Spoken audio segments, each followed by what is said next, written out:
Okay, well, if you can't tell yet, got a new light. It's you'd be surprised what people do to make their videos better.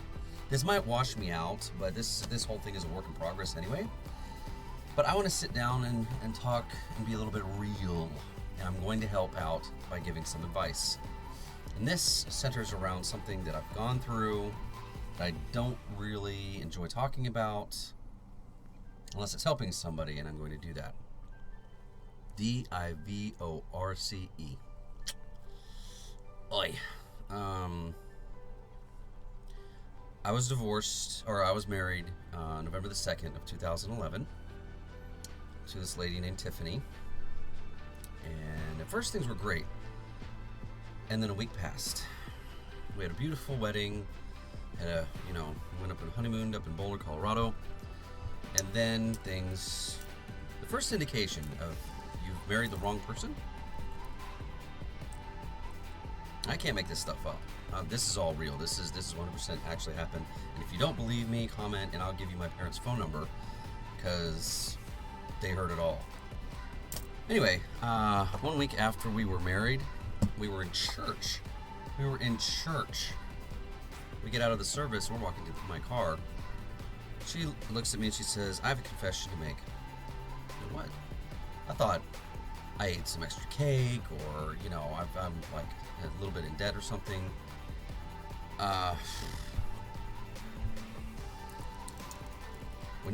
She told me that when I had left, when we were dating, gone to my parents' house to do some work and stuff, one of my roommates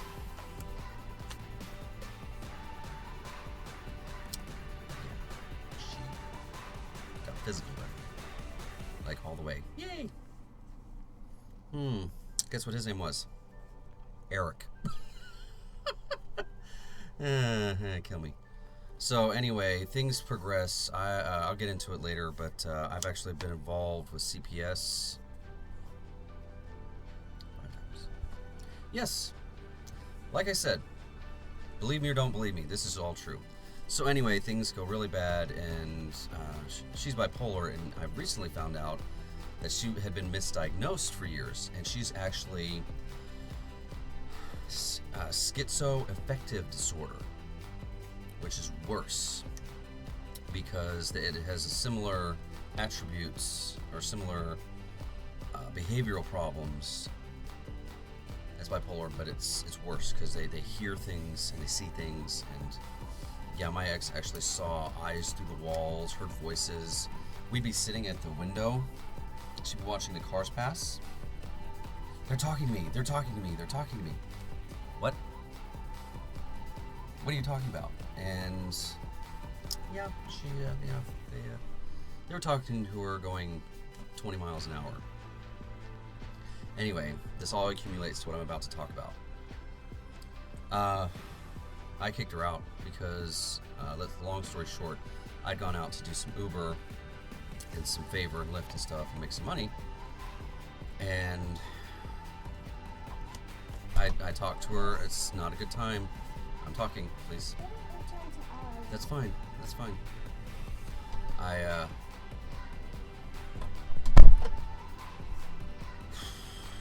Yeah, I get a hold of her at about 11 o'clock at night after I'm flipping out.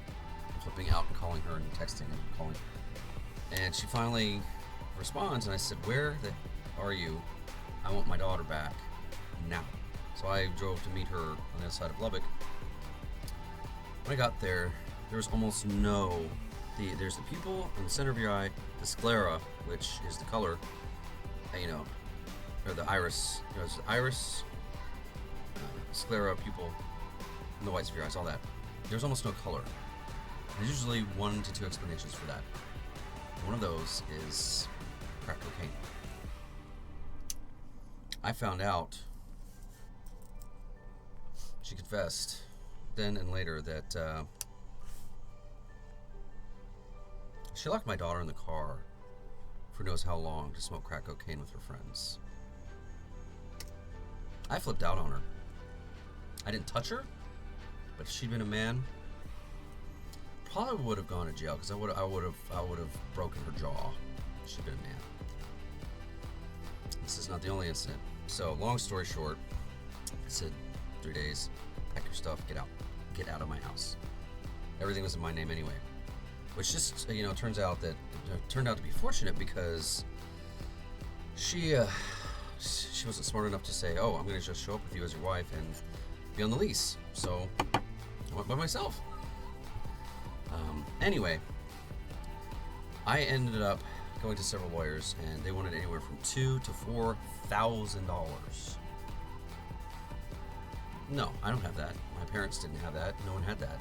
And one of the lawyers had the big enough balls on him to say, well, apparently you don't care enough about your daughter. Screw you. You don't know what I've been through.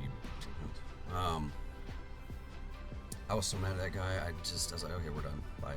And so what I did is I'm a massage therapist, and this client I was working on happened to mention that she was going through the same situation, or had gone through, and she gave me the advice to go to the law library. Now this is where the part is the stuff you guys need to pay attention to, because this can help you a lot. There's usually a law library near any courthouse in any county in America, in general. Sometimes you have to hunt for them and all that, but like especially in a major city, it's right there, so it's easy to find. TexasLawHelp.org. And once again, TexasLawHelp.org. And this is real. I actually went on there, and it's a website designed for divorce and custody. And here's the trick: is the initial thing you need to do if you can't afford to file for your divorce, which, by the way, costs about $350 in general. It's that number. I didn't have that. I was barely hanging on to my car payment. I just bought a new car, and the payments were ridiculous. And paying for the house and the baby and everything. I couldn't afford that. So I found out it's called a Declaration of Indigency, which basically you fill it out as 2 pages.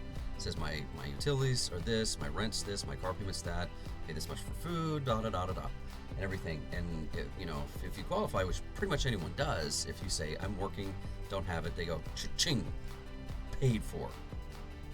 You don't have to pay to file for your own divorce. That's number 1.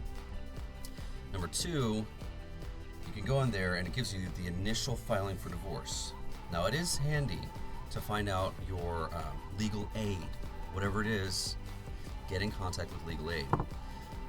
I can tell you that the deck is stacked against men.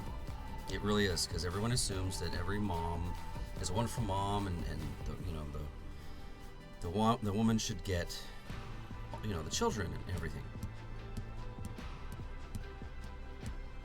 Look this up. I think it's over 67% of men are abused mentally and or physically by their significant other and don't report it. 67%. And I can tell you, my nose, I actually had to reset it myself. When my wife, Tiffany, at the time, was almost 8 months pregnant, had an episode, and at about midnight, got up out of bed, walked into the kitchen and started taking glasses out of the cabinet and started smashing them into the trash can. When I went to grab her wrist to stop her, she leaned forward and bashed me in the nose with her forehead. Hit me right there, and blood just gushed.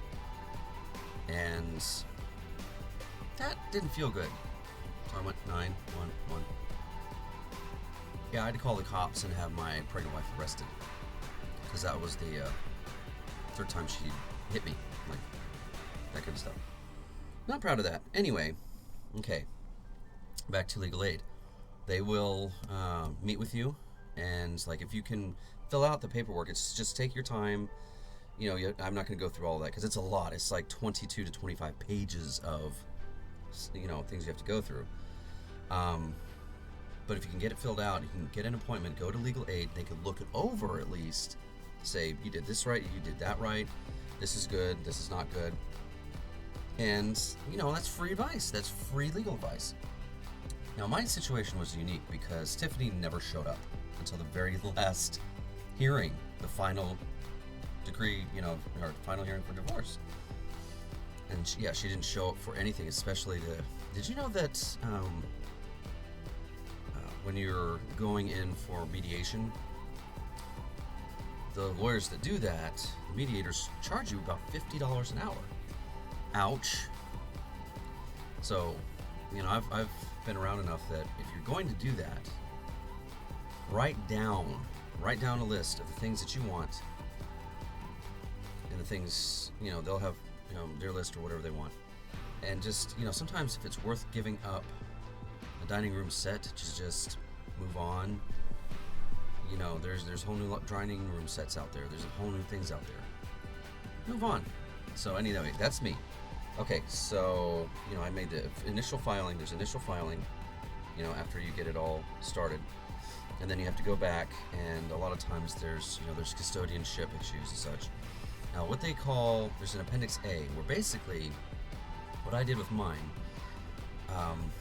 I did not want Tiffany to have contact with Lakey at all, but I was trying to be fair, even after what she put me through, so she could at least seem. Oh, and if in case you're wondering, yeah, I have a USMC K-bar knife. I fiddle with my hands. I have stuff to do. I've got a great little case for it, and I just fiddle with stuff. I just play with stuff. It's kind of a habit. I'm quitting smoking. I did it for years. It's not good for your health. It's not good for your lungs. It's not good for your teeth. Fortunately, I have pretty decent teeth. I don't have any cavities, not one. But anyway, back to divorce. Custody can be tricky. So what I did is there's another form. It's you have to kind of get some help to find that one. But basically, it's like visitation and all that. And if you're in the case of if you married a very irresponsible or a mentally unstable, man or woman, depending what you're going through, it's good to get that down, because what I did is she could have bi-monthly visits. Visitation, if you don't want to pay for it, that means, if you get custodianship, and there's two things, I'll point this out. If you know that the best thing for the child or children is you get sole custodianship, because it asks for sole custodianship or joint custodianship, where there's visitation and such, and child or children go here, that kind of thing. If you feel that you need to protect your kids, don't be afraid of the system.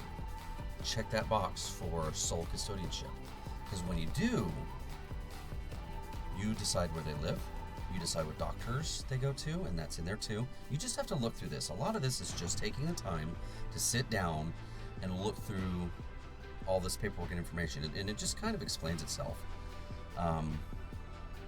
So you want, doctor and geographic restrictions. That's what a lot of people don't know, is you can either have, if it's contested, which means that both parties are fighting for custodianship and everything, Mine was uncontested because she just never, got into it. She wasn't a stupid person at all. She had a great brain before she just infected it with everything.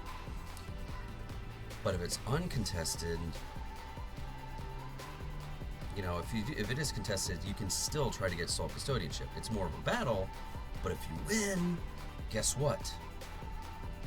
You get the child or children, and the other party can't say anything about it.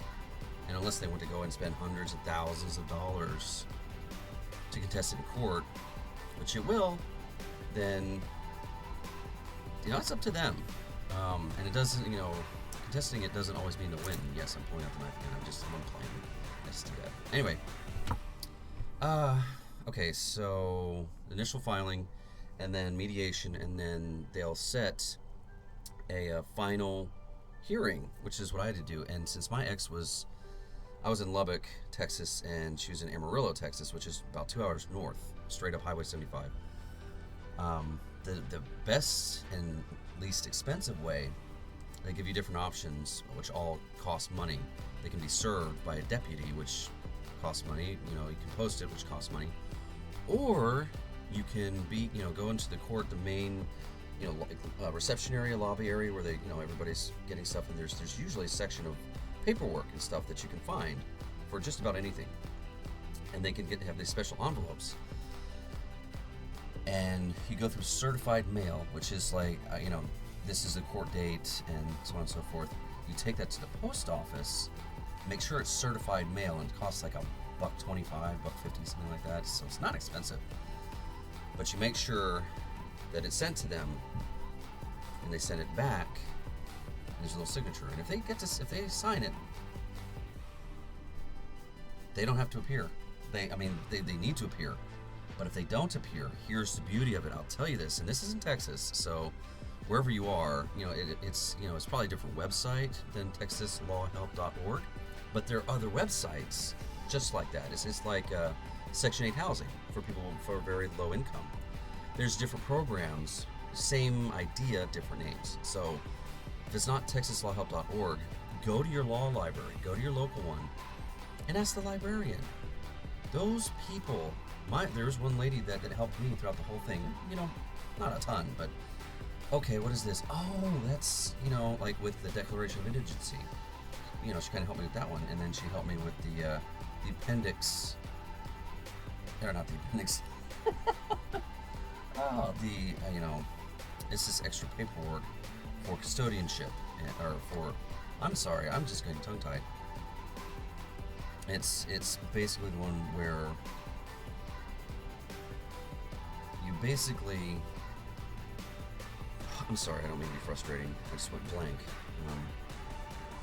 Like visitation and things like that. And what I did is she could visit twice a month, but I was having to supervise her, and if I felt unsafe, done. And she had to have a drug test every time. Cost her money, so what? The woman was a drug addict, flat out, period. I found out she took my infant daughter when she was 3, 4, 5, 6 months old, to where we used to live. This black dude, I'm pretty sure she had relations with. Left my daughter in the car to smoke weed.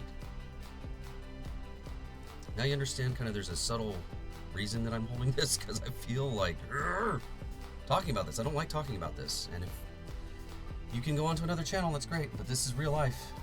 This is reality TV. I'm telling you the real crap that I've been through, and if you saw the videos, I'd probably be #1 on the internet, because I went through some stuff with this psychopath. Anyway, and if the judge, here's the most important thing: child support. Men, don't be afraid to get it. I've had some from my ex, which actually surprised me, and if they fall in arrears, here's the thing.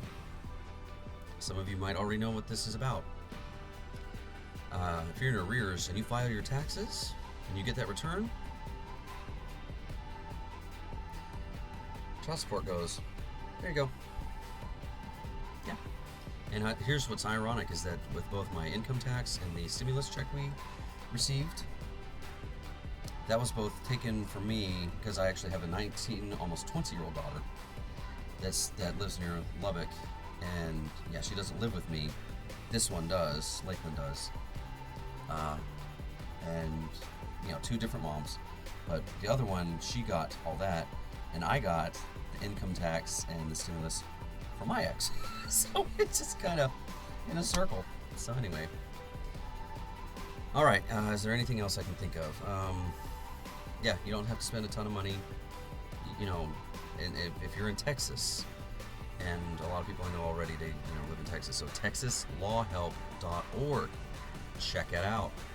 And here's another beauty: if you go and do any kind of printing for the forms and things that you need, you don't have to pay for it. They print it for free. It's paid for by lawyers. How lovely is that? So let's help some lawyers skip some Porsche payments. All right, Porsche, yeah, the car, not Porsche. I ain't from around here, man. I could do an accent. Trust me, I could.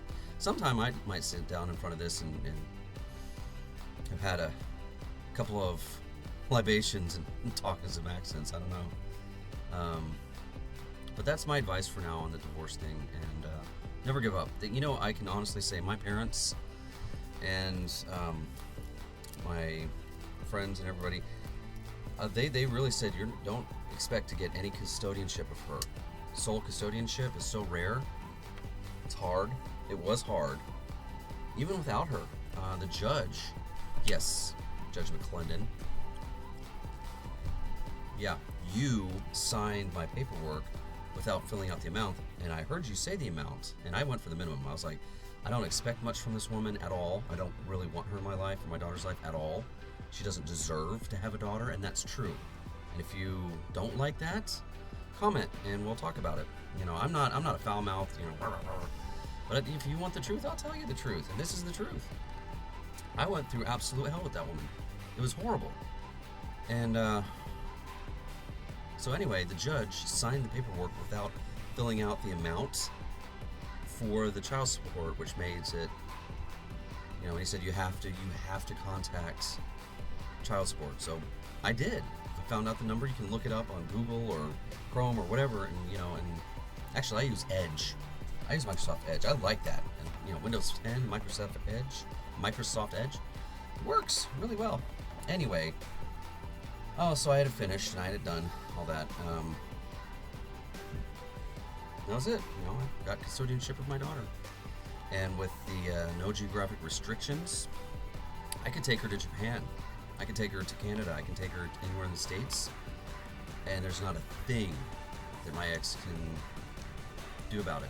And here's another thing. This is just a good, you know, what if, or just in case. If you do decide to move from where you filed the divorce, just write down or type out or whatever you do, make a letter, send it to the courthouse, making them aware of that you've moved.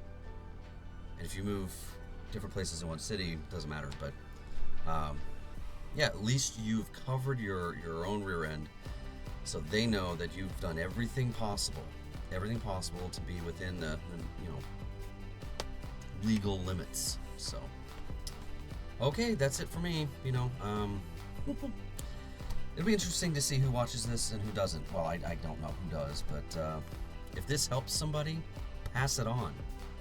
This is one of those things I'm happy to just share what I've learned, what I've been through, and this is not fun, not happy, but I'm glad that hopefully I can help somebody else out. So anyway, I am the Single Daddy Warrior, Eric Carson. We'll see you guys. Have fun, and let me know. Or that, you know, we can do that. All right, time for some goofy stuff. I'm also making another video based on a recipe I'm doing right now. You want to talk about multitasking? I can do it. All right. Hope this quality is a lot better. I think it is. Okay. See you later, guys.